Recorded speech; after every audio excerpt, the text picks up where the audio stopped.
A WWE star buries baby lungs Jey Uso. Plus, multiple title matches have been announced for next week's Raw. And was a John Cena World title run pitched? It's all in the Cultaholic Wrestling news right now. CM Punk is your new World Heavyweight Champion. Was not necessarily going to be that way, according to one pitch that was floated around that we'll get to later in the video, Andrew. Whoa! You watched with Sam Driver. You ended up on Raw, you and Sam Driver. Yeah. Little pop-up of you guys doing your thing. Not talking about grippers, sadly.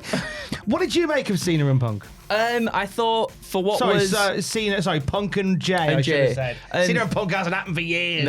No, what? Yeah, it happened this year. That feels like a long time ago. Okay. For what was a really, really good show, I feel like up to that point, sort of that match then brought the gears down a little bit. It felt like all the other ones had been quite fast-paced and very just like straight to the point. This one felt a little bit, pun intended maybe, long-winded. Yeah. The one bit that's been gift all over, it's been talked about a lot over the llast few days, is the neck breaker heard around the world, where Jey Uso clearly paggered, struggling a bit in the match. And ahead of Raw last night, Xavier Woods shared a video doing some very intensive cardio, running up a flight of stairs, running down a flight of stairs, running up a ramp, down a flight of stairs. Was it down the stairs, up a ramp? Down the stairs, he goes down the stairs. Pause by going upstairs, pause by going downstairs. He was doing some cardio exercises. He concludes his workout by looking straight into the camera and addressing CM Punk, saying, "When you're ready to go up against someone who doesn't have baby lungs, you know where to find me." Yeah, this is Xavier Woods taking a shot at Jey Uso, but this is something that they've addressed on WWE programming before. Yeah, they've addressed it on Unreal before, in terms of the entrance perhaps blowing Jey up a little bit before he gets into the swing of things in the matches themselves. And I don't know where this is sort of going to play into necessarily, because I think obviously Xavier saying that, feel like it was obviously pre-approved beforehand to be able to maybe do that.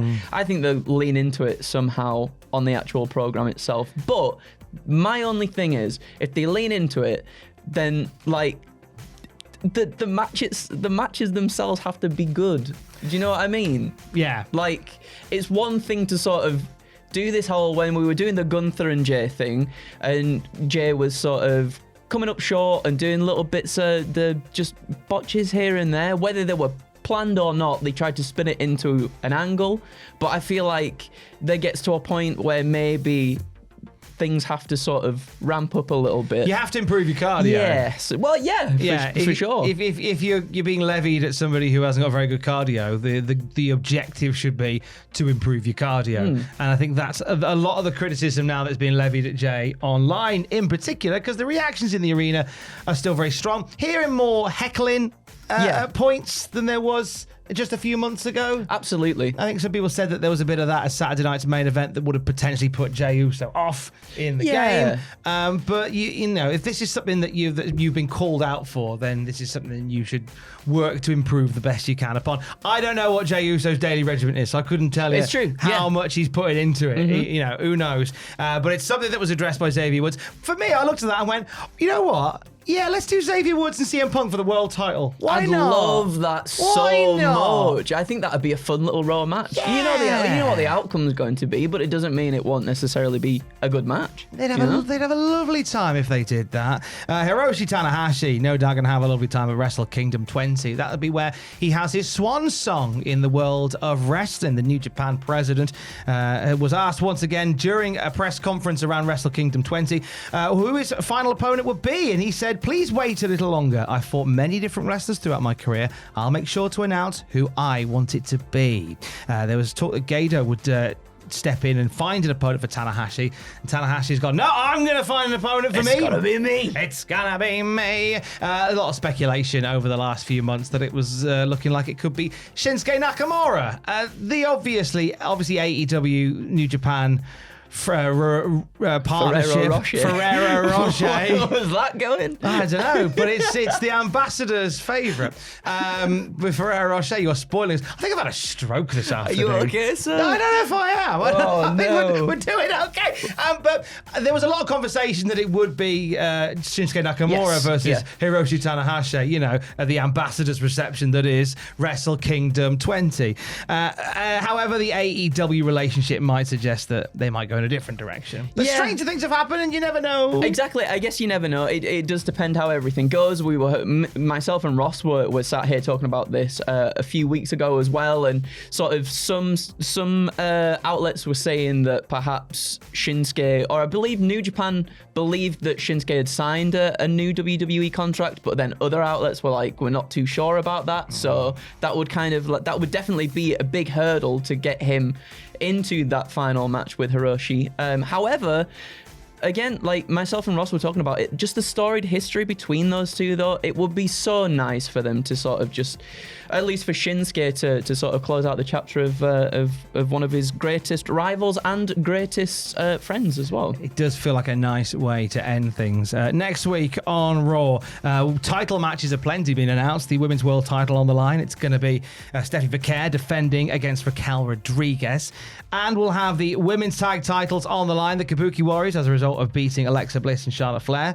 As a result of beating Bayley and Lyra, are going to face Alexa Bliss and Charlotte Flair for the titles. I don't know what's happened to my brain. It's one of them. The second video and the third video. It's been a busy day, Tom. It's been a busy day. But we're getting that as well. Do we see new tag team champions crowned next week on Raw? I think we might do. Give them a little bit of something. And I would not be opposed to that either. I think that'd be quite a nice little showing. John Cena said to be in attendance for next week's Raw to kick off the Last Time Is Now tournament to determine who he will marry at Saturday night's main event.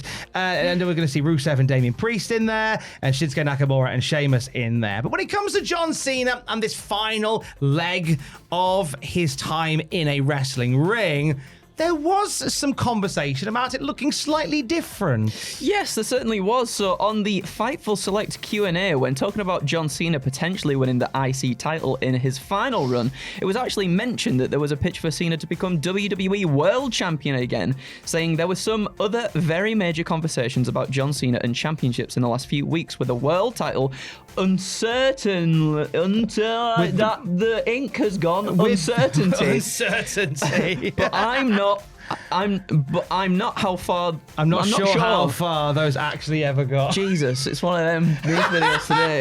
What's going on here? Give us an Academy Award for this news video. It's been sensational. Yeah, so with all the uncertainty around the world title, there was the conversation that was had that John Cena could just get a world title run under his belt. Yeah. I don't know. I think I would personally prefer to see him, and I think a lot of people would as well. The IC Championship, the one that he's never held before, I think there's something really, really nice in the way that he gets to hold that one that's eluded him his entire career thus far, and then gets to sort of swan song out of there, losing it to whoever wins this tournament as well. So do you reckon they'll incorporate the two and have him maybe fight Dirty Dom to win the IC title? I think so. And then lose it at the end of the tournament. I mean, the Survivor Series coming up, and I think it's been rumored that he could very well have a match there as well. So I think maybe he picks it up against Dom. Dom can then go on and do AAA Mega Championship stuff with his papa, and then Cena can lose the title in his first defense. I guess.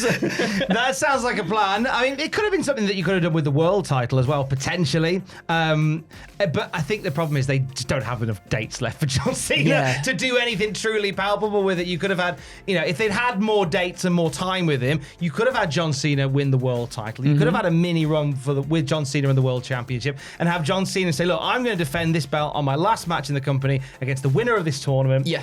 If they win, they win the title. If they lose, I retire as champion, which I always wanted to do anyway. Yeah, they could have done that. I'm going to ruin wrestling.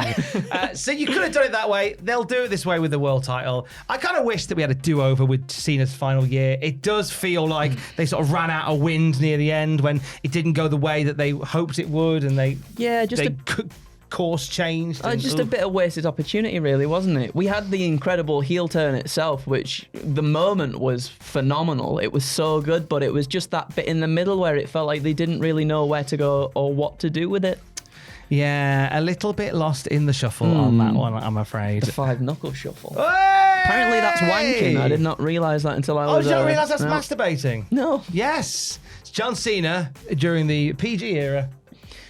Every The week was more you going, know, everybody. let's all have a Tommy Tank. That's Woo! essentially what he was doing. What a role model. And he retires at the end of this year. Good. For the very latest wrestling news at any time, you can check out cultaholic.com. Keys. I love you, bye.